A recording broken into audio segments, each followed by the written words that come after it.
Hi there. Greetings, especially to you, my friend. Welcome back to the Waterhole, the Watergat. I'm Peter Warren, and we're going to spend some more golden quality time together around the living, refreshing waters of God's Word. Thank you for joining me. I do appreciate it. Now, Sunday is Father Ring Sunday. It's great for some, but it's not so great for others. Now, today in this message, we honor the fathering heart of Father God. And we also remember and honor our own fathers, good or bad, weak or strong. The Bible says, honor your mother and your father. That's what we do. That's on us. Before we get into today's topic, let's start the right way in prayer to our Heavenly Father to open the word of truth to us today. In Jesus' name, let's pray. Father, we come to you on this day of mixed emotions. We rejoice with those who rejoice. We grieve with those who grieve. We wait with those who wait. And we know that you do too. Holy Spirit, will you please encourage our hearts today? In Jesus' name we pray. Amen. All Sons' Day 2025. Psalm 68, verse 5. To the fatherless, he is a father. To the widow, he is a champion friend. To the lonely, he makes them part of a family. That's Psalm 68, 5 in the Passion Translation. Now, a while back, we celebrated Mothering Sunday. And we saw that for many men and women, that day too is filled with mixed emotions. And that's why I call this message All Sons Day. We are not all fathers, but we are all sons. With us today, where are you in this? New dads, old dads, dads to be, wannabe dads, stepdads, foster dads, mentor dads, spiritual dads, grieving dads. We have empty nest dads, dads who have lost children, dads with heartache, dads with faraway children. We have those who have lost their dads. We have those who have been abused, abandoned by their dads. Today, by mentioning you, we acknowledge that you suffered. We acknowledge today, we honor and we salute you all. Our God has a fathering heart, and we can trust that no matter what your particular reality, He knows and understands your situation, and He is in complete control. He fathers you and me perfectly. One thing is sure, fathering is not for wussies. Fathering is not for the faint-hearted.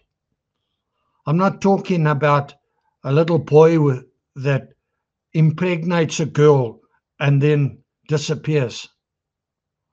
I'm talking about a boy becoming a man, stepping in taking responsibility, acknowledging, and stepping in to fulfill his role. Fathering is not for the faint-hearted. Although Fathering Day is painful for many, the fathering heart of God isn't about having given birth or having caused the pregnancy. It's an attitude of the heart. It is a desire and a willingness to nurture others. Fathering heart of God is an attitude, a desire, a willingness in your heart to nurture others. Fathering Sunday celebrates God's idea of creating men who reflect his fathering and his mothering nature and heart. Isaiah 49:15. Can a mother desert or abandon her child? No. Neither will I ever desert or abandon you. You see, Isaiah 66 verse 13. I will comfort you like a mother comforts her child. You see, God's reflecting his mothering heart there as well. One day we fetched my son Simon, who had just landed after a long flight from Canada. Simon's daughter Andy, 4 years old at that time, with a squeal of delight, ran right past the security guys across the no-go zone to Simon, her little arms lifted high in the air. I will never forget the look on Simon's face, tired and jet-lagged, yes, as he bent down to scoop her up and straightened up with a huge smile on his face and tears in his eyes. That, my friend, is the fathering heart of God. Now, society seeks to emasculate males, to rob you of your manhood, to remove the role of a male from society. But we need to be sowing seeds in the opposite spirit. We need to be busy fathering. Fathering is the most important relationship and function in life, I think. We need to address maleness and the lack of biblical masculinity. We need to visit this thing. We need to be bringing our children and groups of guys to Father God. I minister into, and I'm part of quite a few men's groups. And man, that's where the rubber meets the road. We need to mentor them with a purpose, bringing them through as team players in God's team, in the family, in the church, in the world. We need to be bringing them, mentoring them through to a place where they are effective in fulfilling their God-given destiny, where they are bringing honor to his name, where they are doing his will, and they are extending his kingdom. That, my friend, is why you are here as a man. God has always had this plan. but the enemy works to prevent it. He takes the sons out by taking the fathers out before them. My dad died when I was, I think, 14, just when I needed him most. Most of us know the terrible pain and the wide gap left by an absent father, or a disengaged father, or a dysfunctional father. There are things that you can only learn from your father. And if you don't learn them, you never learn them. I'm 72 now. I still haven't learned them.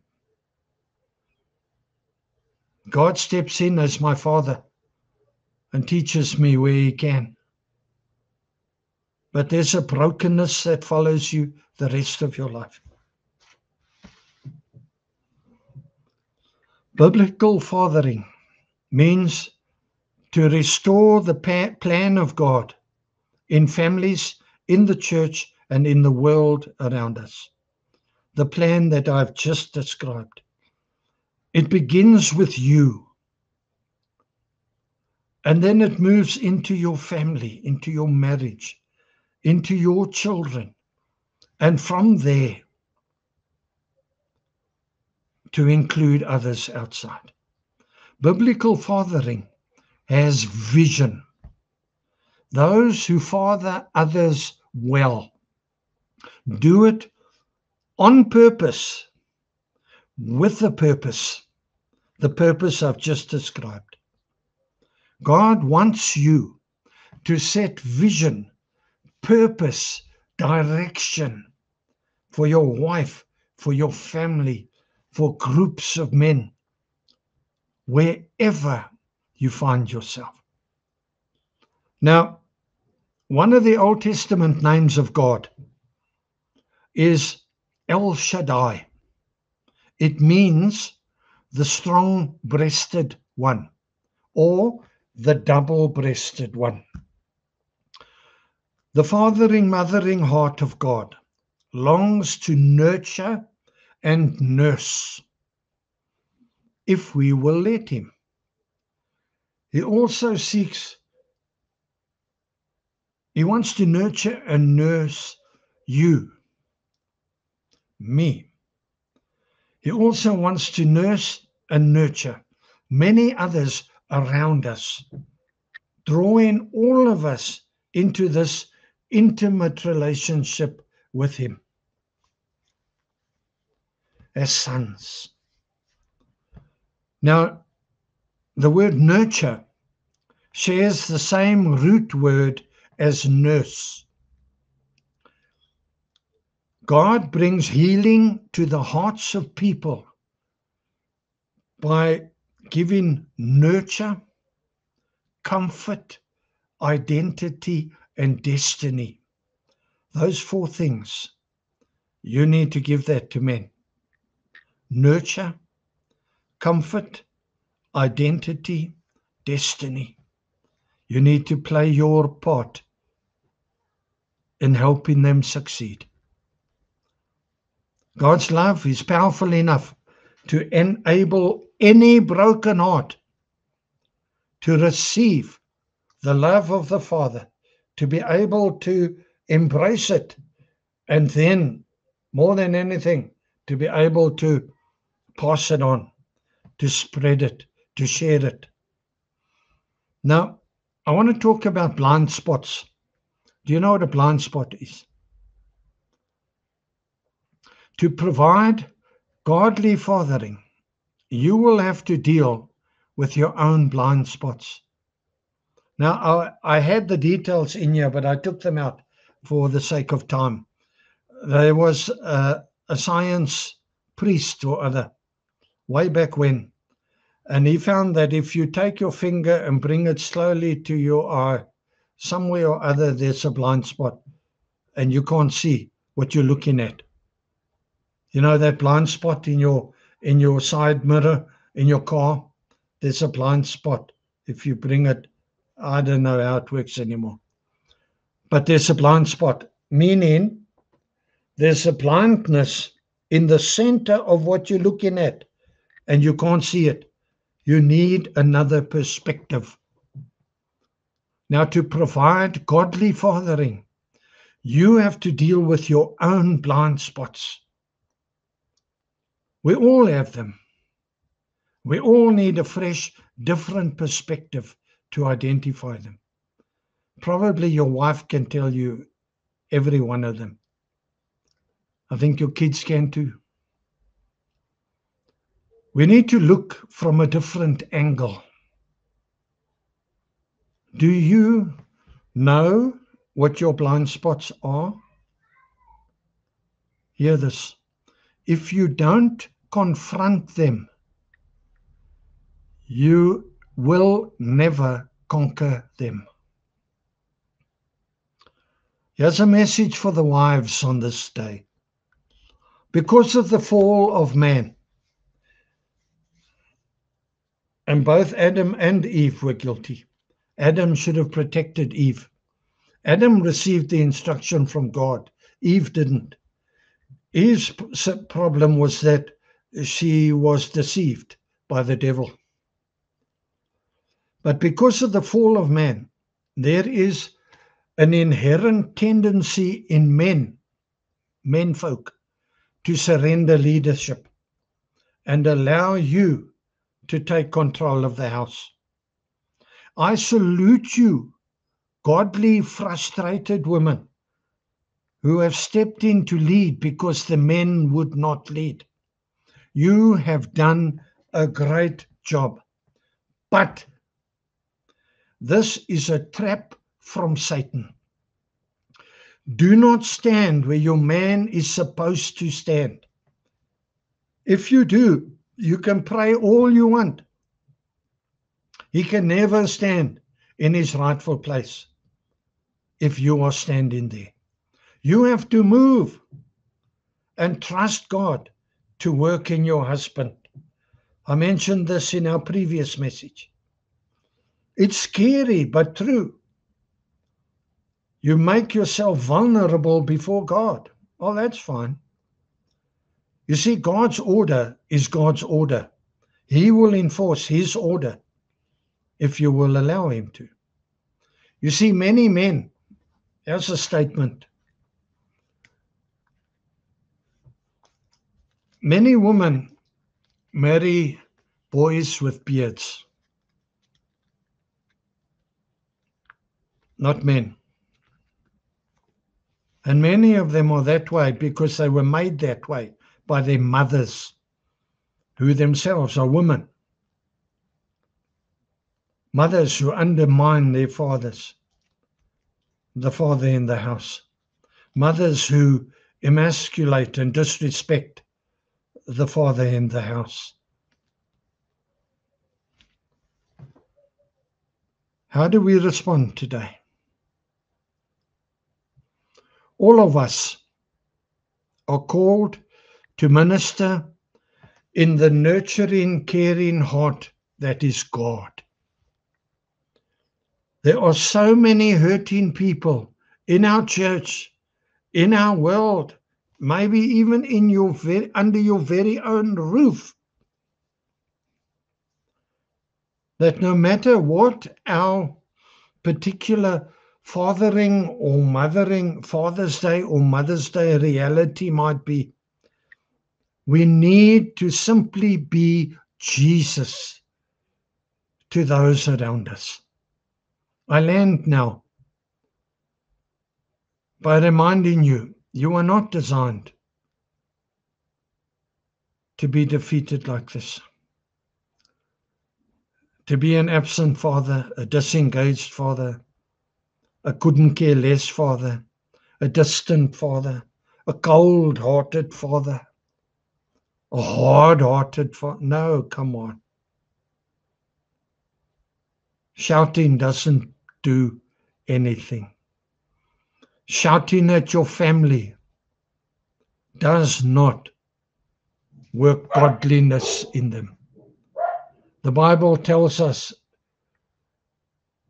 It is the love of God, the goodness of God that turns a man to repentance, not the judgment or the shouting or the fear.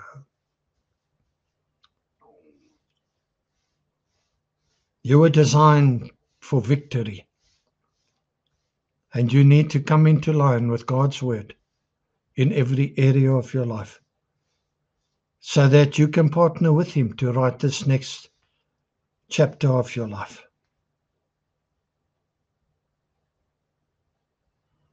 So, as we come to pray now, will you make a life-changing decision? Will you be real with God and ask Him, invite Him in to change you from the inside out, to give you the strength and empowering that you need? What are your blind spots? Do you know?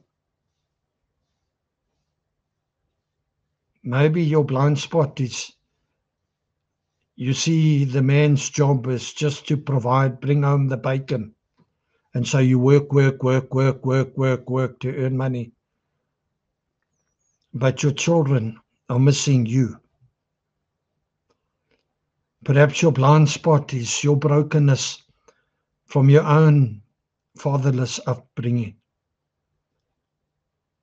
My friend, if you don't correct that, you are destined to replace it, to repeat it in your own family. Remember your family. You become like those you live with. Do you know what your blind spots are? Will you today respond and ask God that He will help you, that He will nurture you and help you to get a fresh perspective on them, to see yourself from a different angle? Maybe you have the kind of wife that you can talk to about these things. Will you prepare your ego to hear her answers? And will you tell her, doll, I want to ask you to show me my blind spots. Point them out to me so that I can work on them with the power of God. Prepare your ego. Give yourself 2 or 3 days. And then when you're ready, it doesn't mean she wears the pants in the house. It means you want to take back your headship fully. You want to stand where you're supposed to stand. You want to be better at being priest, prophet, king. Nothing to be ashamed about there. And your wife should probably love you even more because of that. When I went to my wife and told her this, I thought she'd be angry, but she burst into tears. And she said, my husband, what you have just asked me is the answer I have been praying for the last 2 years, to hear you say what you have just said. And when God helps you, will you turn and reach out to men and women and allow the fathering, mothering heart of God to touch them through you, to nurture them through you, to restore them through you, to comfort them, to encourage them, to spur them on? Let's just pray.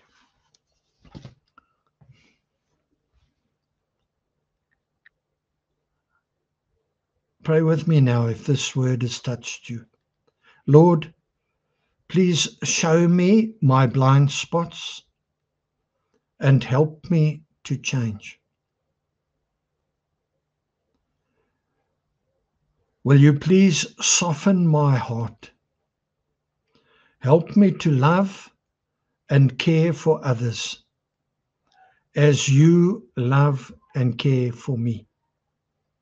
Break my heart with what breaks yours. By faith, I receive what you are doing now, Lord. I thank you for it. And I thank you in anticipation what you're still going to do. May nothing prevent this work that you want to do in my heart. In Jesus' name. Amen. Now, I want to pray for the fathers. Whatever your fathering reality or history, I want to pray for you now. Father, I thank you for all our warriors engaged in the brave warfare of fathering. I want to ask you to bless them today, empower them to succeed. Please comfort them, fill them again with courage, with strength. More than anything, Father, I ask that you help them to see that they are not islands alone in this battle, but that we are all in this together. We want to see them succeed, even as you do, Father. And Father, I thank you today for what you are doing and going to do, and even in my own life, as a dad, as a father, as a mentor, as a grandfather. Come on. Thank you, my Father. In Jesus' name, amen. Well, that's the lot and all I got. Can I say happy All Sons Day? Have a good day. With love from me to you. Thank you for spending this golden time with me. You might want to pass this message on to help others as far as you can. Until we meet again at the waterhole, all muggy and gloomy again today. Shalom, shalom. Be blessed. I love you, my friend. Go well.